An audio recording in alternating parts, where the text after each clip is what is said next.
We're very lucky to have with us live in the studios this morning Lawrence Whitner. Lawrence Whitner is professor of history at State University of New York, University at Albany. He is the former president of the Peace History Society and currently serves on the National Board of Peace Action.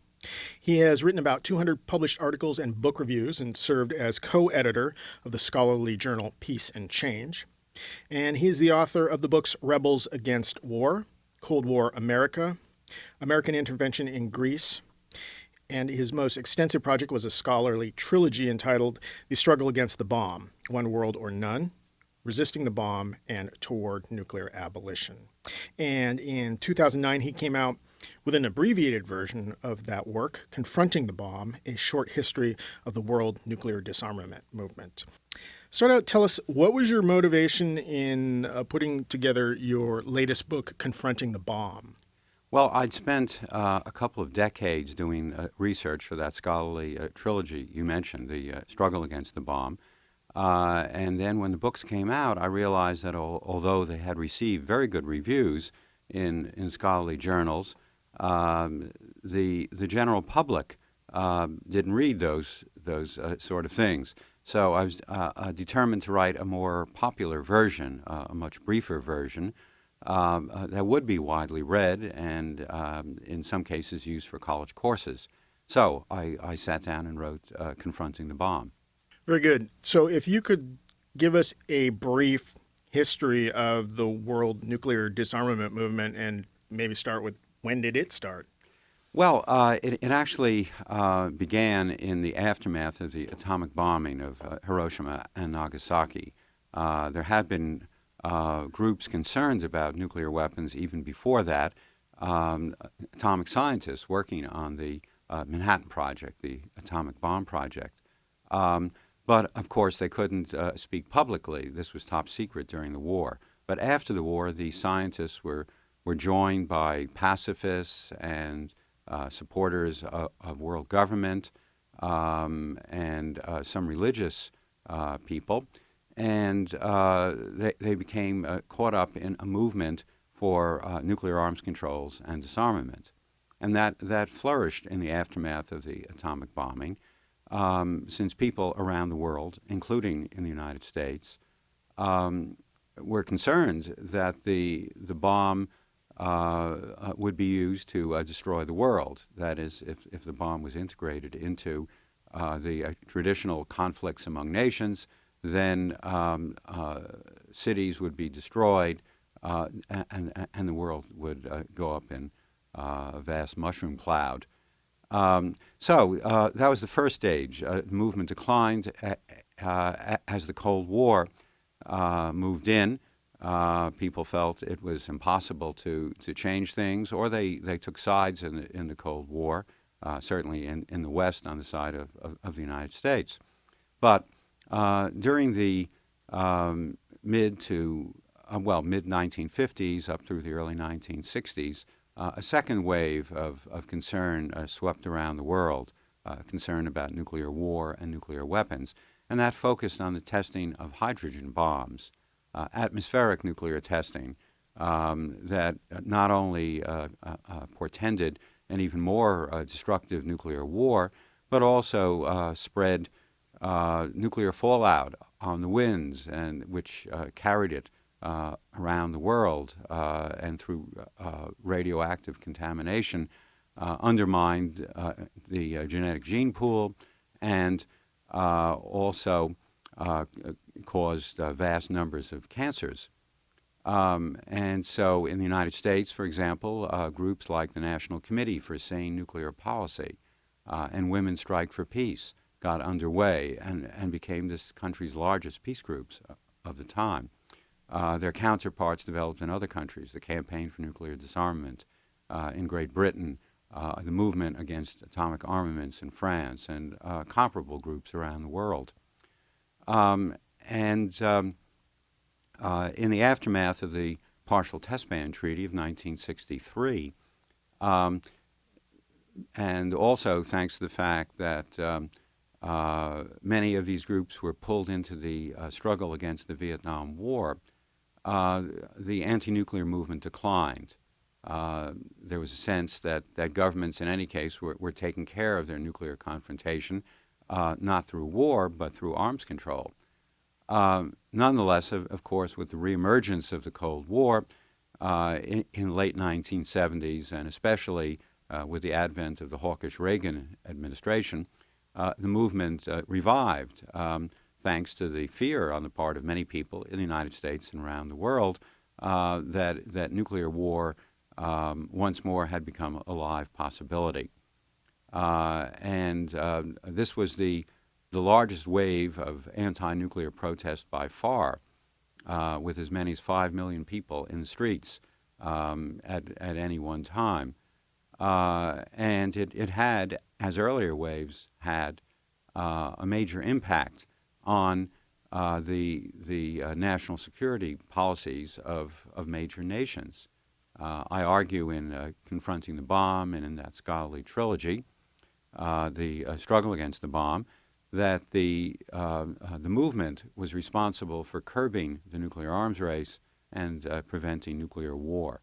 And I've seen a good deal of documentation in the one secret files of the U.S. government, of the British government, of the Soviet government, that was the case. So they actually specifically mention that public outcry over this affected their decisions? Yes, in fact, they constantly discussed public protest against the war, not very happily. That is, they were horrified by it, and they took numerous polls to check up on what the public thought of nuclear weapons. And the conclusion was that the public loathed nuclear weapons and nuclear war and strongly supported the goals of the anti-nuclear movement. And therefore, at numerous times, they backed off from very concrete plans for nuclear war. The Eisenhower administration, for example, in meetings of the National Security Council, was ready to move forward with massive retaliation and integrating nuclear weapons into conventional war. That sort of thing was, in fact, pledged by the Eisenhower administration. Eisenhower himself said he would use nuclear weapons in the same way one used a bullet or anything else. Nonetheless, in these secret meetings, there was much discussion of this rising anti-nuclear movement and the fact that the public wouldn't stand for nuclear war.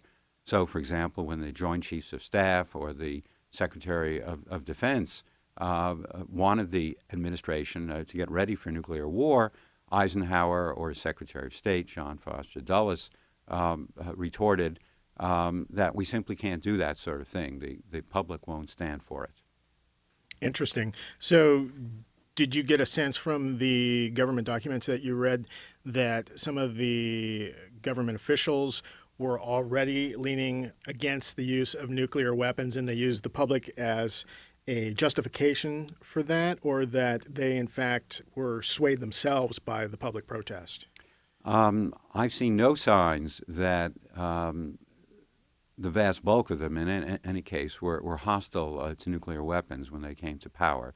Probably the only major figure who was Jimmy Carter, who was very much committed to curbing the nuclear dangers of the time. But for the most part, they came to power promising nuclear buildups. Eisenhower did, for example, talking about massive retaliation, or for that matter, Ronald Reagan, who came into office and his entourage as well, talking glibly about waging nuclear war. And then when the protest hit and when the polls showed the public, for example, supporting the nuclear freeze campaign by from 70 to 80%, Reagan began to back away and to suddenly, for the first time, start talking about how nuclear war can never be won and must never be fought. And he even at that time referred to the protests in his speeches, and he said, to those who protest against nuclear war, I want you to know that I'm with you. Wow. So did you find that the treaties that have been created around trying to curb the proliferation and or use of nuclear weapons. Did those themselves also spring out of public protest? Absolutely.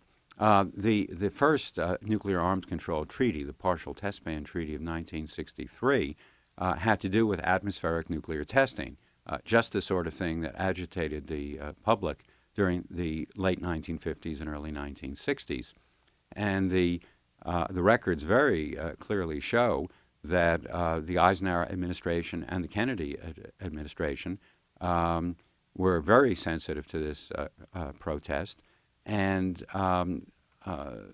moved toward a test ban treaty thanks to that protest. In fact, Kennedy himself drew on the founder and co-chair of SANE, the National Committee for Sane Nuclear Policy, Norman Cousins, the editor of the Saturday Review, but a figure who was far better known as the leader of America's largest peace group. And he had Cousins go speak to Nikita Khrushchev, the Soviet leader, and tried to convince him that Kennedy would now go for a nuclear test ban treaty. And Cousins shuttled back and forth between Kennedy and Khrushchev, serving as an intermediary, brokering this deal for a nuclear test ban. And in fact, he wrote or partially wrote President Kennedy's American University address, in which Kennedy came out squarely for a nuclear test ban. And sticking in with that same subject just a little bit longer, did you see any evidence that the public protest and pressure actually stopped uses of nuclear weapons in a specific conflict versus just policy, overall policy? Well, the proponents of deterrence and those who claim that we've had peace and disarmament thanks to military strength have no explanation for the fact that the United States or other nations, for that matter, that have nuclear weapons were willing to lose wars rather than use them in those wars. And one such war was the Vietnam War, where it's clear the United States lost the war, but the United States had the nuclear weapons and the other side didn't. Various administration officials, most notably McGeorge Bundy, have subsequently maintained that the administration chose not to use nuclear weapons, not thanks to the fact that it was deterred by the Soviet Union or China, but rather thanks to the fact that the public abroad wouldn't stand for a U.S. nuclear attack on Vietnam. And he added that the administration was particularly concerned about public protest at home. He claimed Americans wouldn't stand for it. And for that reason, Bundy said, and Bundy served both Kennedy and Johnson, for that reason, the U.S. government didn't resort to nuclear weapons during the Vietnam War. So did you get a sense for whether world opinion counted more than U.S. opinion, or were they equally the same? I think they were both important.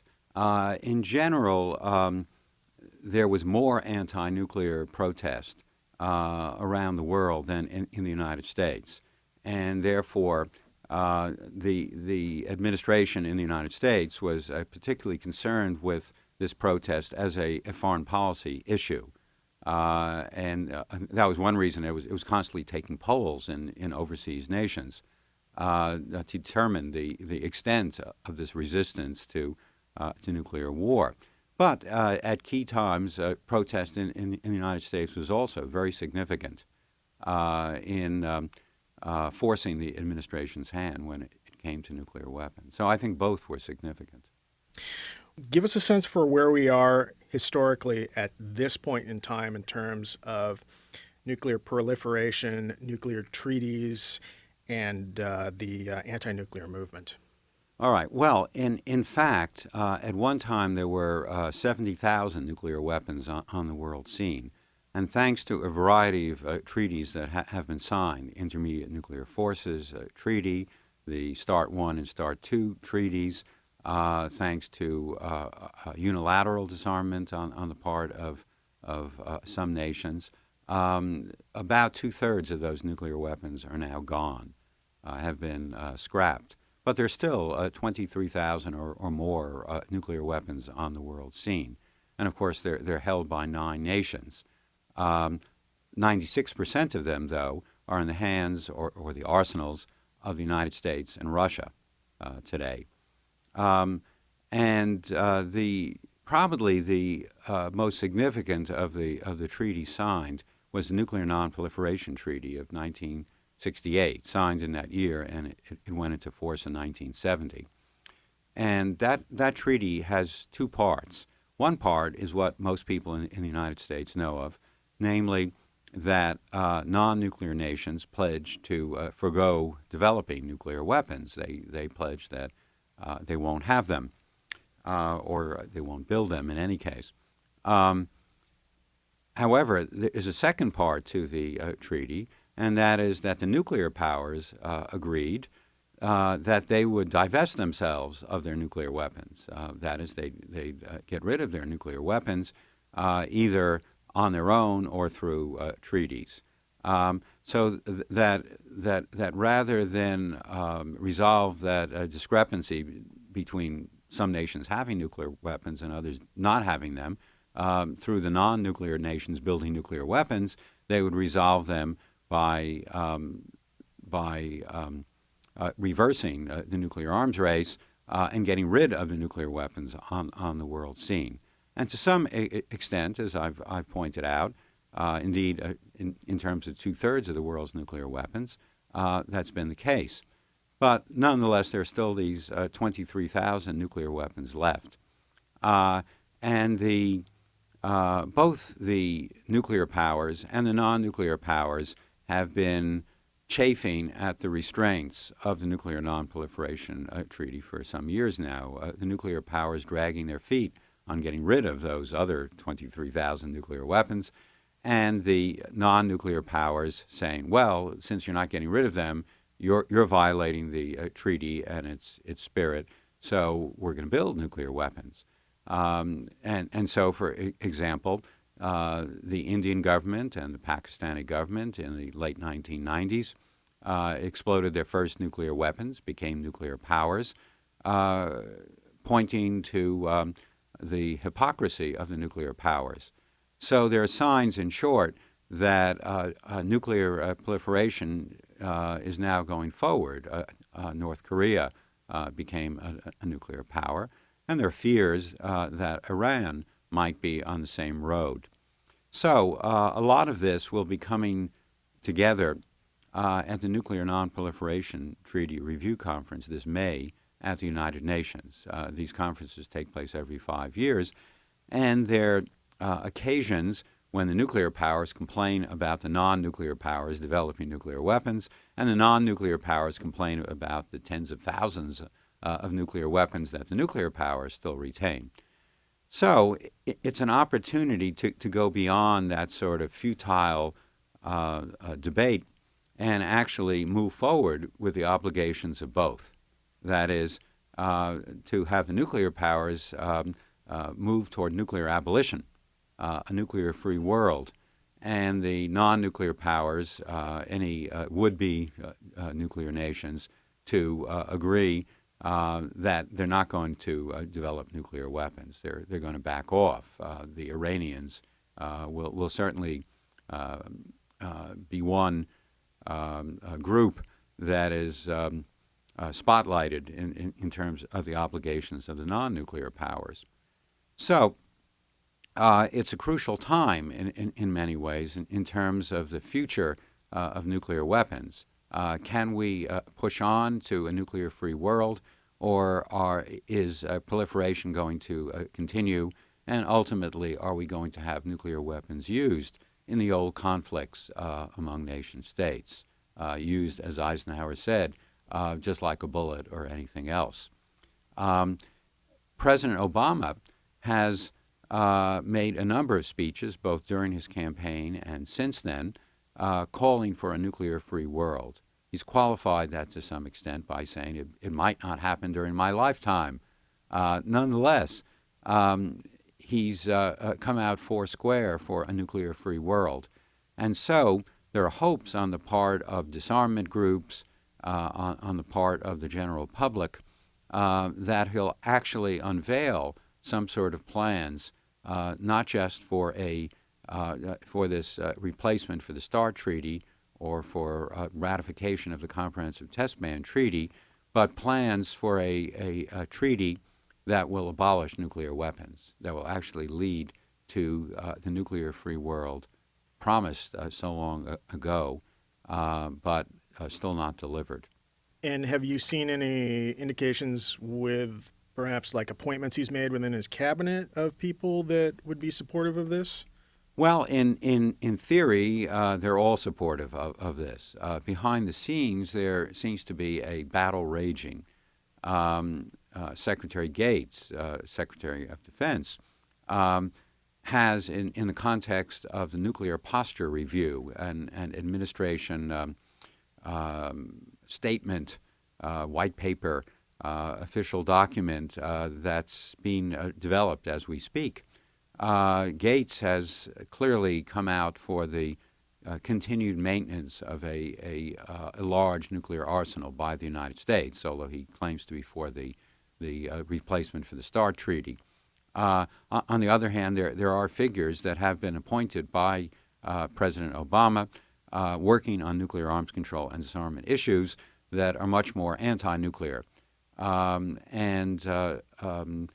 This nuclear posture review, since it's supposed to reflect the administration's position, has been hotly debated within the administration, and it's caused a good deal of controversy within it. So it's not clear which side's going to win out. And if the public really cares about this sort of thing, if it really favors a nuclear-free world, as the polls show it does, then it's going to have to press hard to see to it that the administration lives up to Obama's promises and moves forward along those lines. The nuclear posture review that's generated regularly by the Pentagon, is that right? No, it's generated by each administration as its statement of nuclear policy. There was one under the Bush administration, and that, of course, very much downplayed arms control and disarmament, although it was against proliferation. It was that one-sided approach, which said Iran, North Korea, and so on shouldn't have nuclear weapons, but the United States should have them. So in that sense, it contravened the Nuclear Non-Proliferation Treaty. Obama seems far more even-handed, and in his criticisms of Iran, he's coupled that kind of criticism with a call for the nuclear powers, including the United States, to move toward that nuclear-free world. So this nuclear posture review might well move toward a nuclear-free world, or it might be a compromise between the old thinking, peace through strength, and the new thinking, which is that the United States and other nations would be safer in a nuclear-free world. The Bush administration, I believe, pulled us out of the ABM treaty. Is that right? Is there an indication with the Obama administration that they're going to do a 180 on that? I don't know, and that's very much tied up with missile defense systems, what used to be known as Star Wars, but have been modified. But there's still supposedly a defense against attack by nuclear weapons. So it's not clear what's going to happen on that score. One dramatic turnabout, though, is that Obama supports disarmament, and that's going to move forward with this replacement for the START Treaty that was recently signed with Russia. And furthermore, that Obama is going to support the Comprehensive Test Ban Treaty, which had been rejected during the Clinton years by the Republicans in the U.S. Senate, and a treaty in the Senate has to pass by a two-thirds vote. So they could hang up that Comprehensive Test Ban Treaty once more now. They could block it, and they could block the replacement for the START treaty. So that's, again, a matter in which the public might want to make its voice heard. If people really care about moving away from nuclear war, then they should get on the phone and contact their members of the Senate and tell them we want them to support this new START treaty, and we want them to support the Comprehensive Test Ban Treaty. All right, and what's your sense for, in terms of the anti-nuclear movement, of the public at this point in time? Because it appears on many levels that things have died down significantly. Yes, we're certainly not in one of those great surges of popular protest against the nuclear arms race and nuclear war. On the other hand, recent polls show massive public opposition to nuclear weapons. A recent poll, for example, showed that 84% of the American public would feel safer in a world without nuclear weapons. Other polls, again, show massive support for a nuclear abolition treaty, an enforceable treaty. So that if the public could be mobilized, if people would stop wishing for that nuclear-free world and get out there and demand it, then I think we would have a much better chance to reach that goal. Just a couple of minutes left. So do you feel that the different treaties that are currently out there that the U.S. has yet to join or strengthen, the Nuclear Non-Proliferation Treaty, the Comprehensive Test Ban Treaty, the new START Treaty, and perhaps the ABM Treaty, if those were all enacted, would that actually be the solid umbrella for dealing with this? Well, the Comprehensive Test Ban Treaty and the START Treaty are steps forward.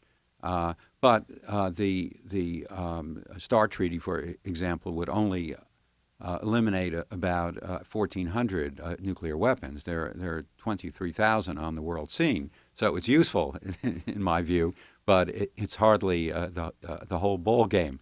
On the other hand, developing some sort of treaty for a nuclear-free world would be the ball game. That is the goal, and Obama claims it's his goal, of a nuclear-free world is something we should all be thinking about and pressing for, even as we press for those important steps toward the nuclear-free world.